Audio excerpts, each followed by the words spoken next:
사랑하는 대신교회 성도 여러분 모두 안녕하세요. 미나름 목사입니다. 지난 시간 우리는 고난의 의미를 함께 고민하고 욥의 삶을 통해 변화의 가능성을 살펴보았습니다. 고난을 통해 관계의 최고 형태인 입장의 동일함을 경험하고 진정한 의미의 중보자, 참된 선한 이웃의 삶을 꿈꿀 수 있음을 알게 되었지요.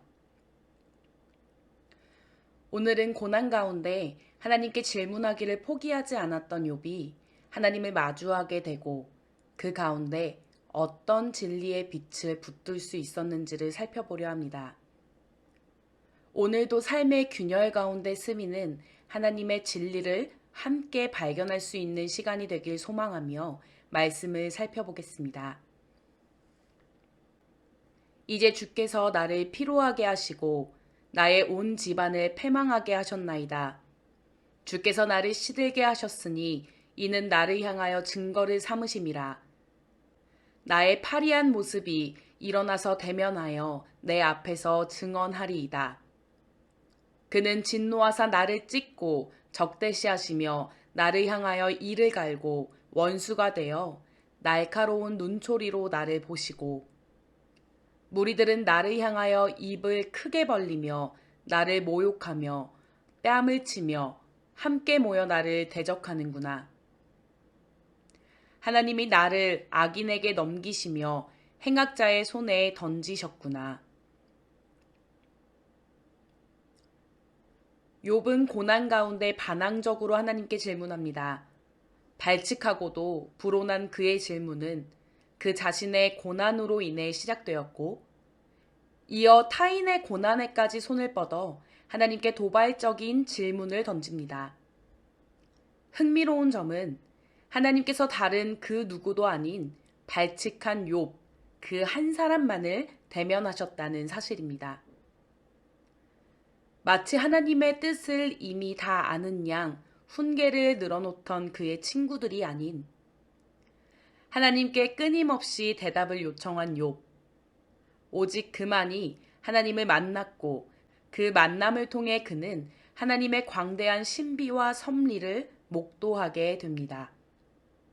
그리고 이를 통해 그는 견고하게 쌓아두었던 자신의 신앙적 고집과 편견을 무너뜨리고 하나님의 진리 앞으로 나아오게 되지요.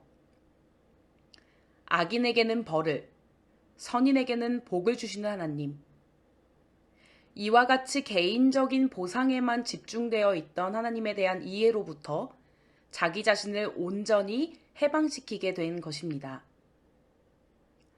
욥은 하나님 앞에 성실한 사람이었고 정직한 사람이었으나 가장 처음 그 역시 친구들과 크게 다르지 않은 신학을 가진 인물이었습니다.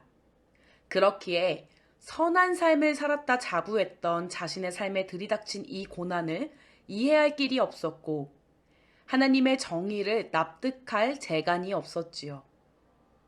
자신은 선했고 자신이 아는 하나님은 선한 자에게 악을 베풀 리 없으시기 때문입니다. 그랬던 욥이기에 신랄한 친구들의 비난 앞에서 어쩌면 그도 그만하고 싶다 이런 생각이 들었을지 모릅니다.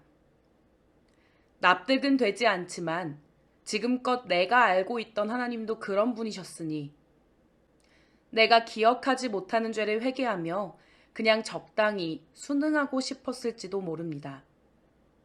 내 안에 하나님의 뜻을 확인하지 않고 다 아는 척하는 죄 가운데로 들어갔을지도 모릅니다.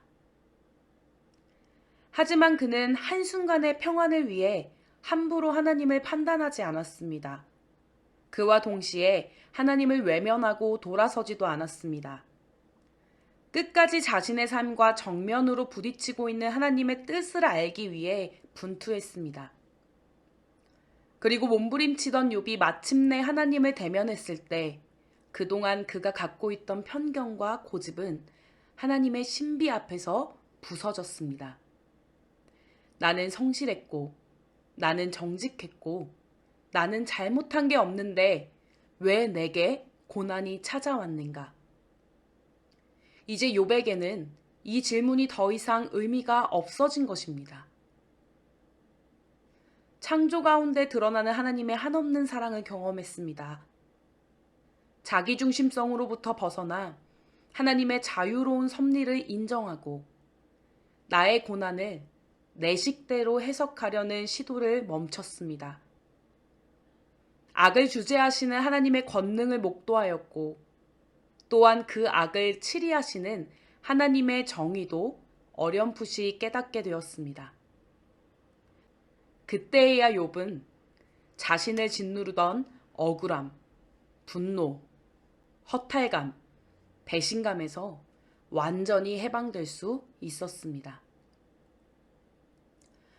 고난은 굳어있는 삶, 갇힌 사고에 하나님의 빛이 들어올 수 있는 균열을 냅니다. 이것 자체가 영적 성숙의 가능성이 되지요. 이 가능성을 놓치지 않고 비집고 들어오는 빛을 움켜잡은 이가 바로 욥입니다. 그는 손쉬운 이해 방식을 취하지 않았습니다. 하나님의 정의가 무엇인가를 단순하고 빠르게 정의 내리지도 않았습니다.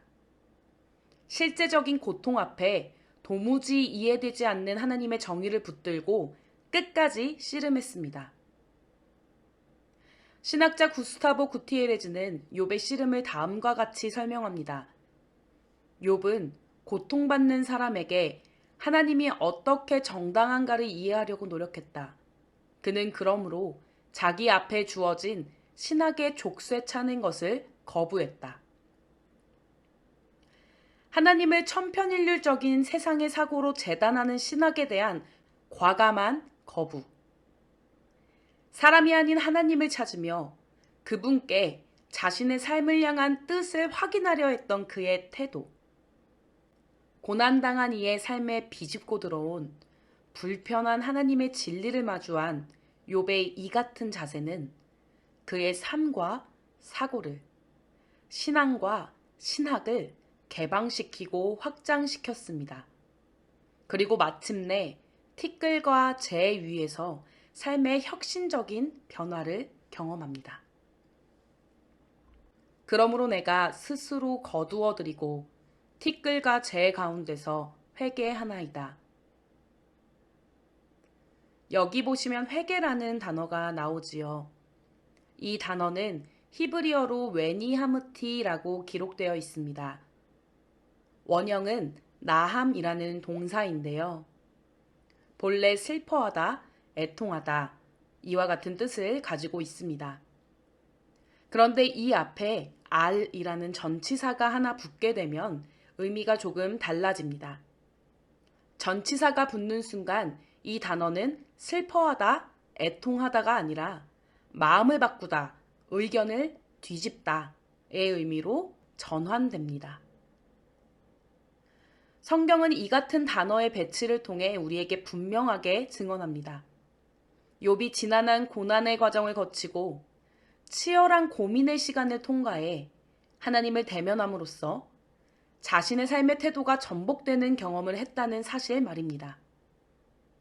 티끌과 재로 비유되는 그 고통 위에서 욥은 삶의 전폭적인 변화를 경험했습니다. 그리고 성경은 이를 오늘 우리에게 선포하고 있는 것입니다. 사랑하는 대신교회 성도 여러분, 저는 여러분에게 될 수 있거든 고난이 찾아오지 않길 바랍니다. 그러나 만약 고난이 여러분의 삶을 찾아온다면 여러분의 삶을 뚫고 들어온 그 고난의 균열이 여러분을 무너뜨리지 않길 원합니다.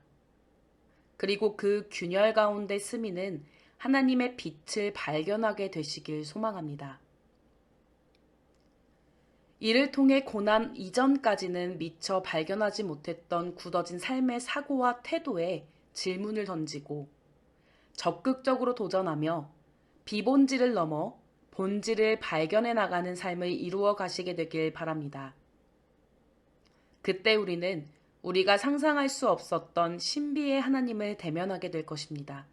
그리고 그 가운데 티끌과 재 위에서 삶 전체가 새롭게 변화되는 신앙의 성숙을 경험하게 될 것입니다.